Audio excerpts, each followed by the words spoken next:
Last month, I talked about the spring market coming early to the Canadian real estate market, and we've definitely now hit that full-on spring market. We're seeing sales records in markets that are already traditionally very hot. They're setting sales records, best month they've ever had. And of course, that's driving prices up. But we did see something that we haven't seen in a long time, and that's a huge surge in listings, well above 5-year averages. Will that, combined with some rumored government intervention, be enough to finally slow down this Canadian real estate market that's on absolute fire right now? We're gonna talk about all that and go through all the stats in this, your April 2021 Canadian real estate market update.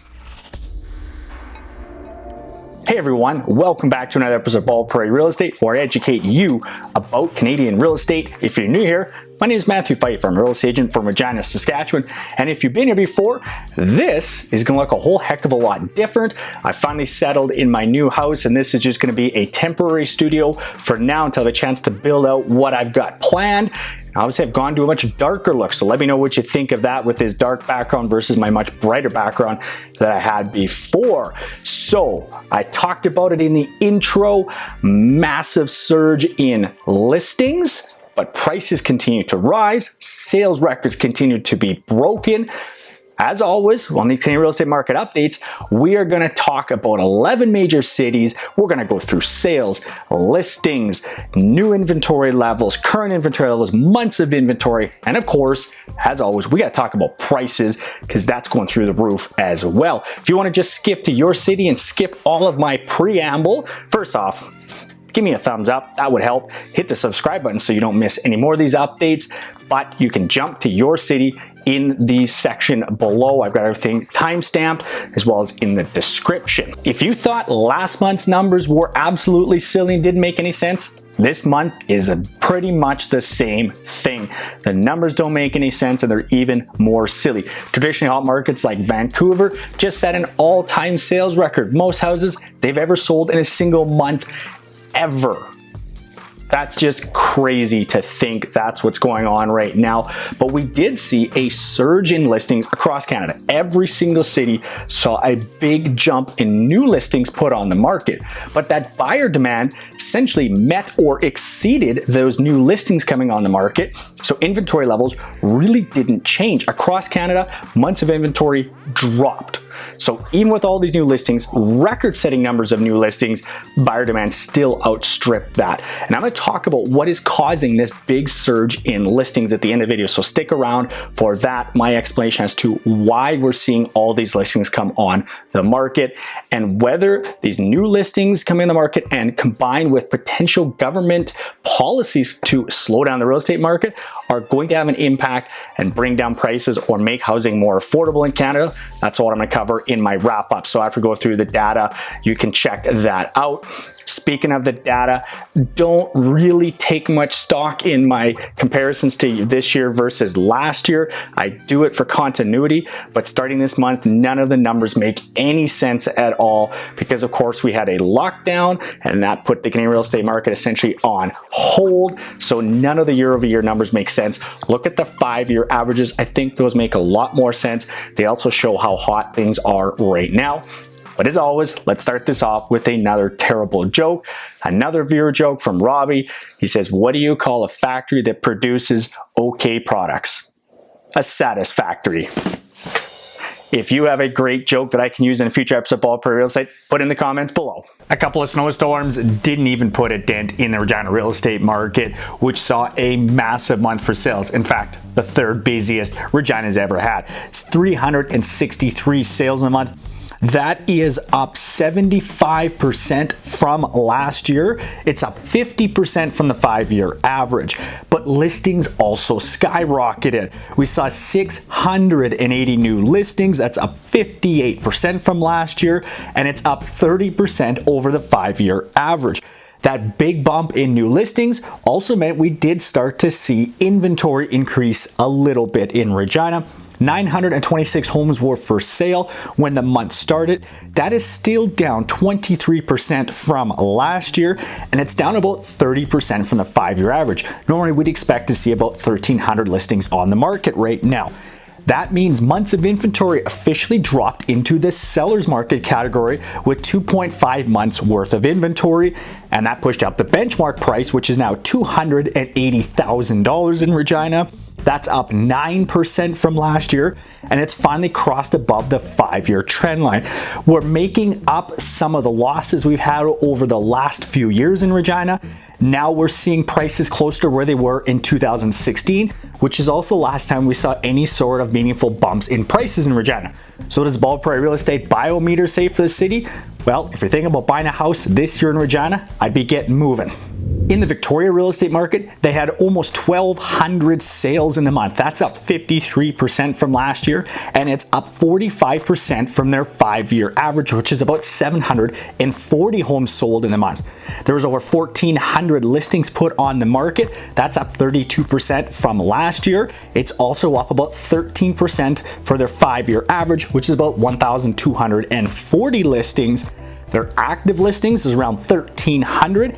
Now, listings in Victoria and across Canada should be increasing at this time of year. And in Victoria, they're decreasing because that's strong buyer demand. They're down about 43% from last year, and they're down about 53% from their 5-year average. That's pushed their months of inventory down to 1.1, strongly in that seller's market category in months of inventory. Their composite benchmark price is about $775,000. That is up almost 9% from last year. Looking at both the monthly and the yearly price trends, you can see how much prices are accelerating in Victoria right now. And that's why if you're thinking about buying a house this year, I've got my Bald Prairie Real Estate Biometer at the Get Moving category. We all know that the Vancouver real estate market has been hot for a number of years now, but March 2021 is going down as the busiest single month for home sales ever in the history of Vancouver. They had 5,700 homes that were sold in the month. That's up 126% from last year. It's also up 60% over their 5-year average, which is about 3,100 homes sold in the month. They had almost 8,300 new listings come on the market. That's up 87% from last year. It's also up nearly 50% from their 5-year average of about 4,975 homes listed for sale in the month. There were 9,145 active listings to start the month. That's down 3% from last year, and it's down about 7% from their 5-year average, which is about 9,800 active listings this time of year. That puts their months of inventory at about 1.2 months of inventory, which of course is pushing up their prices. Composite benchmark price in Vancouver is over $1.1 million. That's up 9.4% from last year. And I believe this is the highest we've ever seen this composite benchmark price in Vancouver. We're just starting to see the trend though, I think, in Vancouver, because you have not yet seen the return of tourism, international students, and the rental market is still weak, but investors are starting to come back. East Vancouver condos was actually the hottest segment in Vancouver for the month. So, Bald Prairie Real Estate Biometer for Vancouver, if you are thinking about buying a house this year, and more specifically, if you're thinking about buying a condo, I'd be getting moving right now. I expect that condo market to become even more competitive in the back half of the year. If I told you that the Calgary real estate market was the hottest market in Canada right now, would you believe me? Because they had a massive month for sales. Over 2,900 sales for the month. That's up 146% from last year. And I talked about maybe throwing out last year's numbers, but March 2020 in Calgary was actually a fairly decent year for sales, kind of in line for what they would expect that time of year. But it's also 77% above their 5-year average, which is just over 1,300 sales for the month. Huge sales month in Calgary for the month. 4,400 new listings came on the market. That is up 83% from last year, and it's up 40% over their 5-year average, which is just under 3,000 new listings coming on the market for the month. They had 5,400 active listings to start the month. That's down 3% from last year. It's also down about 20% from their 5-year average, which is about 6,600 active listings this time of year.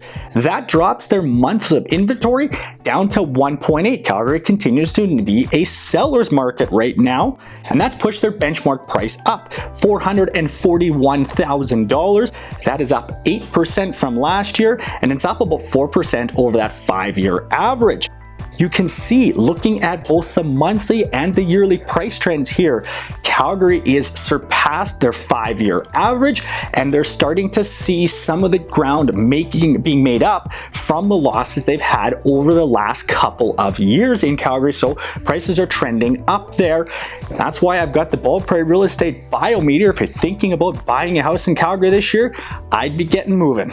Just like the Calgary real estate market, sales in Edmonton exploded. And I've talked about it before. When the Calgary market gets going, usually the Edmonton one does as well. So expect this to continue if Calgary's any indication. But they had 2,400 homes sold in the month. That's up 109% from last year.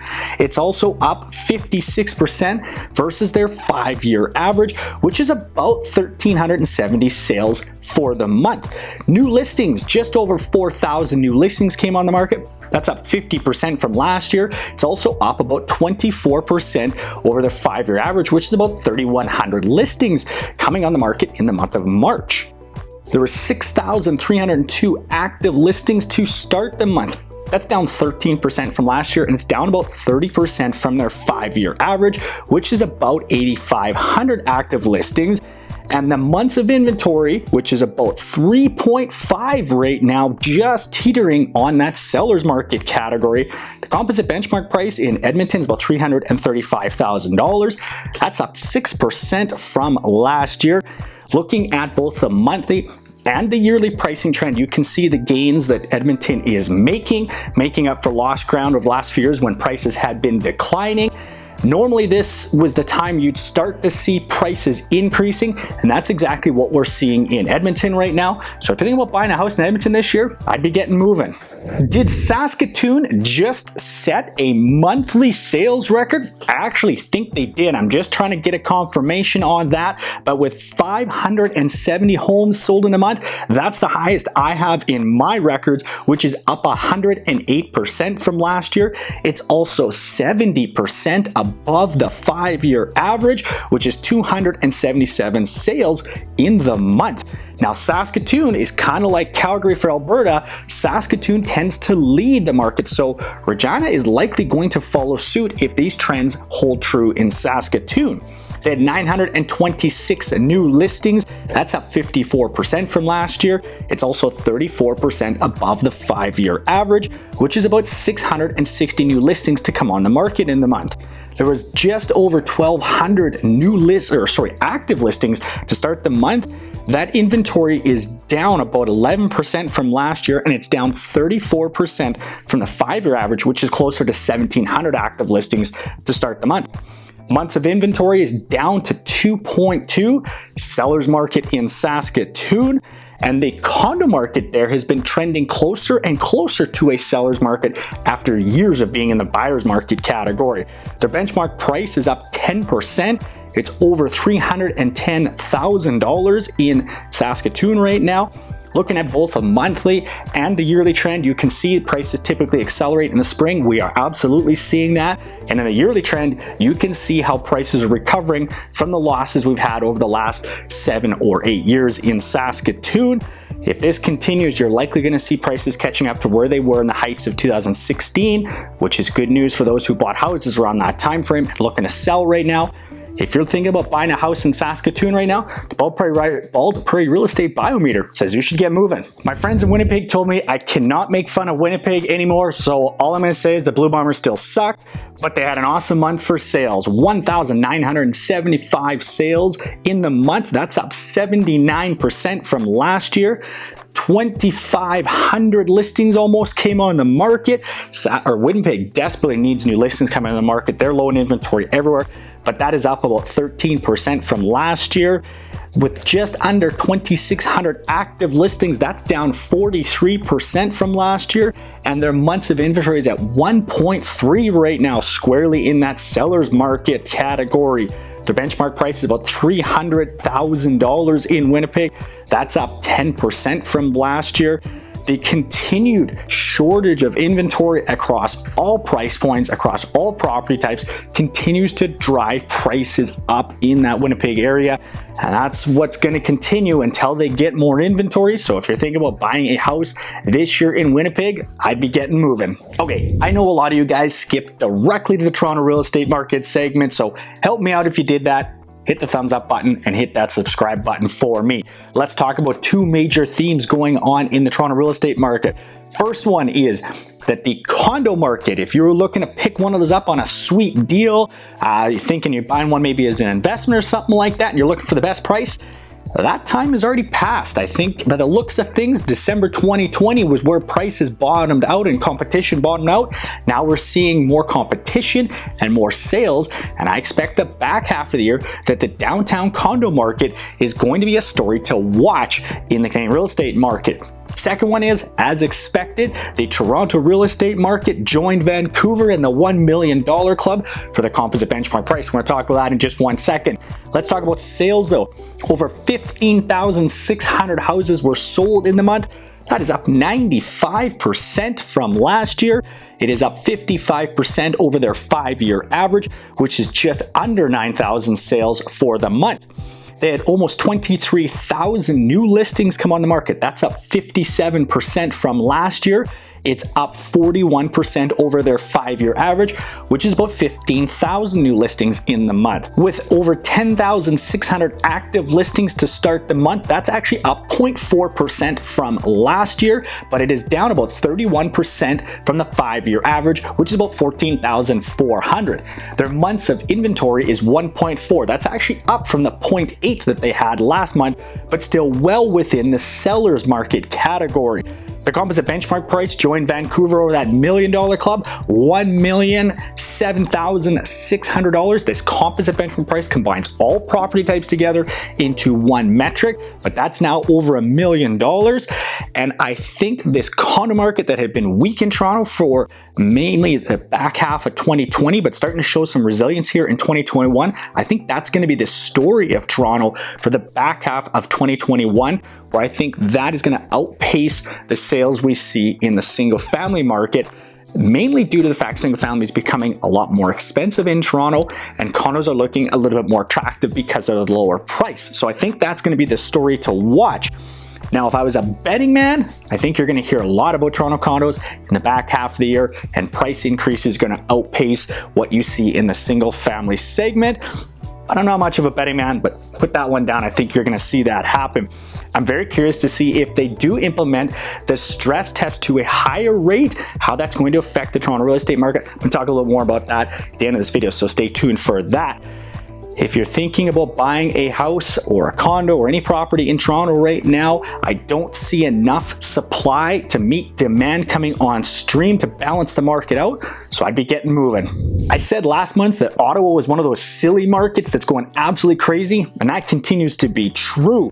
With over 2,200 houses sold in a month, that's up 50% from last year. It's also up 43% from their 5-year average, which is about 1,500 sales in the month. There were about 2,800 new listings put on the market. That's up 36% from last year. It's also up 18% from their 5-year average, which is about 2,300 new listings coming on the market. There are about 1,180 active listings on the market. Finally, in Ottawa, they break that 1,000 barrier. They hadn't crossed about 1,000 active listings all year until now. That's still down 38% from last year. And this number is going to blow you away. They're down 123% from their 5-year average. Inventory is critically low in Ottawa. That puts their months of inventory at 0.5, meaning 2 weeks. If you don't have a house put up for sale, if there's no more houses put up for sale in Ottawa, they'll be out of houses to sell in just 2 weeks. It's crazy what's going on there. Of course, that's pushing their benchmark price up. Composite benchmark price is over $600,000 now in Ottawa. That is up 25% from last year. This massive supply and demand imbalance is going to continue to push prices up. And this has been a number of years in the making. This didn't just happen overnight. Ottawa's been seeing inventory levels continue to decline for the last 5 years. It's That's why I think if you're going to be looking at buying a house this year in Ottawa, I'd be getting moving. There's just not enough supply to keep up with demand right now. In the Montreal real estate market, after a 1-month blip, we're back to our regularly scheduled sales increases in Montreal. 6,300 sales in the month. That's up 7.5% from last year. It's up 16% over their 5-year average, which is about 5,400 sales in the month. 8,000 new listings came on the market. That is up 40% from last year, and it's up 10% from their 5-year average, which is about 7,200 listings coming up for sale in the month. With 11,000 active listings to start the month, that is down about 9.5% from last year, and it's down 70% from their 5-year average, which is 24,000 active listings. That puts their months of inventory at 1.9 in that seller's market category. The composite benchmark price is closing on $420,000. It is up 21% from last year. And the condo market in Montreal saw a big month with sales up about 45%. As single-family homes increase in prices, they're becoming more expensive. That gap between single-family and condos is increasing, making condos more attractive to buyers. So, Bald Prairie Real Estate Biometer, if you're buying a house in Montreal this year, I would be getting moving. The supply and balance isn't changing anytime soon. Halifax continues to be that hot market it has been for a number of years now. This is just not a short-term thing in Halifax.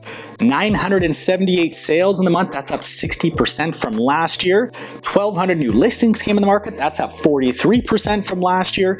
And there's less than 400 active listings to start the month. That is down 70% just from last year. And we've seen the number of active listings in Halifax continue to decline year after year in Halifax. Their months of inventory is 0.6. So basically in 2 weeks, no new houses come on the market in Halifax. They are going to be out of houses to sell. The average price continues to increase in Halifax, now just about $410,000.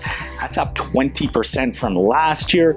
This inventory situation, like I said, continues to be critically low in Halifax. It's been a number of years in the making, and there just isn't enough supply to meet demand. So if you're thinking about buying a house in Halifax this year, I would be getting moving because I don't see that supply changing anytime soon. Before we talk about what's causing this big jump in new listings to hit the market, let's talk about the elephant in the room. And that is the talk of changing the stress test in Canada in an effort to slow down the Canadian real estate market. Now, none of this has been implemented at the time of recording. This has just been talked about, although I would not be surprised if this is exactly what happens. Right now, the stress test is at 4.8%. What they're talking about doing is increasing the stress test for uninsured mortgages from 4.8 to 5.2%, 5.25 actually. Now, uninsured mortgages are anybody with more than 20% down or purchases over $1 million. So that jump will change what a buyer is qualified for by about 9%. So they can spend 9% less on their house with this increased stress test. They have not said they're doing anything with uninsured mortgages, although who knows, they may do that as well. That will, of course, put a little bit of a shock in the real estate market, and it will slow things down temporarily. I don't think it will have a long-term effect, but it will have a noticeable short-term effect, and then things will probably go back to the pace we're at because we just don't have enough housing supply in Canada. Which leads me to talking about listings, because we finally saw the number of new listings really start to increase in basically every single market in Canada. But what we didn't see was inventory levels increase meaningfully. Let's talk about what is causing this big bump in new listings. I want to start by talking about what it is not being caused by, and that's distressed sellers. There was a lot of talk at the start of the pandemic that sellers would be unable to hold their mortgages and they'd have to put them up for sale because they can't afford their payments anymore. That has proven out to really not be any sort of a factor. We saw, of course, mortgage forbearance, and we saw people put payments on delays, but once those ran out, Basically, everybody went back to paying their mortgages. So we're not seeing distressed sellers put their houses on the market. We're not seeing delinquency rates go up. We're not seeing foreclosure rates go up. Talking with agents, we're not seeing people say, I got to get my house sold because I can't afford it more. So that's not what's causing this big jump in listings. So what is causing it? I think there's two major factors here. The first one is people are becoming more comfortable with selling their house in the middle of a pandemic. They've become comfortable with the situation and the practices and protocols put in place to allow safe and proper healthy showings. So I think there's less fear of putting your house on the market now than there was, say, a year ago.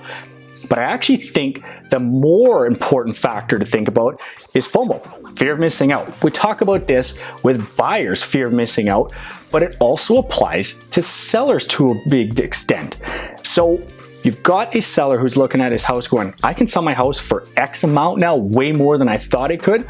If I get this sold, I can cash out and go to a different market. Or what I think is even more important is in, say, markets like mine, where prices had been declining for a number of years, sellers would have had to take a loss to sell that house. Now they're looking at going, I can not only not take a loss anymore, I can take some money out of this and make that move to a bigger house or different location that I wanted to make a few years ago. So that's why we're seeing this big jump in the number of listings, but also the number of buyers, because sellers are just going from one place to another. So I think that's part of what's driving this big new listing increase. Probably the number one question I'm being asked right now though is, when is this going to come to an end? This has to slow down at some point, doesn't it? And I agree. I do believe that this pace has to slow down. I don't think it's sustainable long term, but that doesn't mean I think the market's going to crash. I do think we're going to see a slowdown, but not maybe in the way that you're thinking. I think you're going to see a slowdown in the single family market, not because demand won't be there, but because prices have increased so much that it's starting to become difficult for some buyers to afford those prices. So what's going to happen? They're going to look at other products. They're going to look at townhouses and condos. And I think condos are going to be the story of the Canadian real estate market in the back half of the year. You're going to have buyers that are going to look and go, the things that I really like about living downtown are available to me again, and I want to live downtown. Or those prices for those single family homes are just simply not obtainable for me, while the condos are. So that's why I think condos and townhouses, but downtown life, return to the cities, is going to be the big story for the back half of 2021. There's another storyline I think is going to be interesting to watch, and that is areas of the country like Atlantic Canada and the prairies, where housing is much more affordable than areas like Toronto, Vancouver, Montreal, Ottawa. I think you're going to have some buyers where they're going to look at house prices, whether they're buying or whether they currently own, and they're going to say, for the same price that I'm going to pay for a single condo or the condo I currently own, I can buy a single family home in those markets like Atlantic Canada and the prairies. So if I can transfer jobs or move my job or work remotely, I could see those buyers deciding to do that and moving to those regions. So I'm interested to see if the prairies in Atlantic Canada are a real estate story to watch in the back half of the year. I guess we'll have to see what happens. If you want me to do a video talking about Atlantic Canada, or more specifically the prairies, that's my area of expertise, and the cost of living and the cost of houses in those regions, let me know in the comments below as well. Do you think that the government increasing the stress test combined with this surge in listings is going to cool off the real estate market, or is there additional policies that you think should be put in place? Again, let me know in the comments below what you think of that. If you're thinking of buying a house this year and you want to be put in touch with a fantastic real estate agent in your area, let me know. I've got my contact information below. Reach out to me and I'd be happy to set you up with an agent in your market who's going to take care of you and make sure you get that house. If you're thinking about buying and you're a first-time home buyer and you're not sure what to do next, right here, my first-time home buyer play that's going to answer all of those first-time home buyer questions. And this video right here is what the YouTube algorithm thinks you need to watch next on Bald Prairie Real Estate. As always, guys, thanks very much for watching.